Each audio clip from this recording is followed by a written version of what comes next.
ndio mtasaidika kwa sababu ya hiyo umoja. So Governor, I want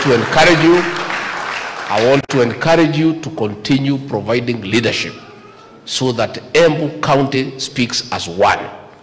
Ndio muweze kupata maendeleo ya kutosha. Pia nataka nishukuru kwa huyu governor kumpigia kura. Haha mutie hegeshire. Haha ne mwekiliwa kwagirire. Na ndio rais na mimi hata tulimchukua tukampatia chama yetu tawala akuwe mwenyekiti kwa sababu anatusaidia. Na kazi yake tunaitabua. Tunataka mumuombe na muunge mkono. Hii kazi inataka miaka 10 ndio ikuwe kazi ya maana. Hakuna kazi unaweza fanya ya maana na miaka 5. Inataka 10 years. Ndio ile miaka 5 ya kwanza ni kupanga vizuri. Sasa pale mwisho, si mnajua Mwai Kibaki aliingia tamu ya kwanza ilikuwa matatizo mingi. Si tamu ya pili atumalizia kila kitu.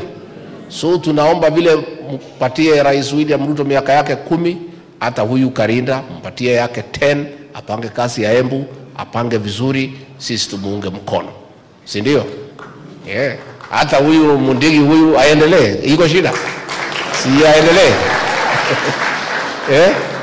Hapa Mundigi yekawape.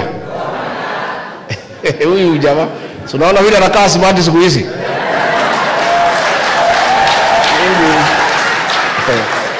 Mungu aitwa nani?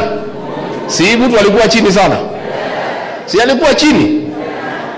Si Mungu alimuinua kupitia mikono yenu? Sasa unaona vile anakaa vizuri na suti na ngara vizuri. Sasa wewe Mundigi uendelee kusaidia hii watu. Hata huyu Daboen si amejaribu? Huyu mama mumshikilie. Na hii kijana yangu mnisaidie huyu kijana. Najua huyu Mkonji na huyu Mkorino huyu. Unajua rais na mimi sisi hatutaki kuacha hii Kenya na hii mlima vile Uhuru alituacha. Sisi tunaanza kupanga mambo yetu pole pole. Na hii vijana mimi naanza tukiwa na rais tunawapanga kwa sababu ya mbele.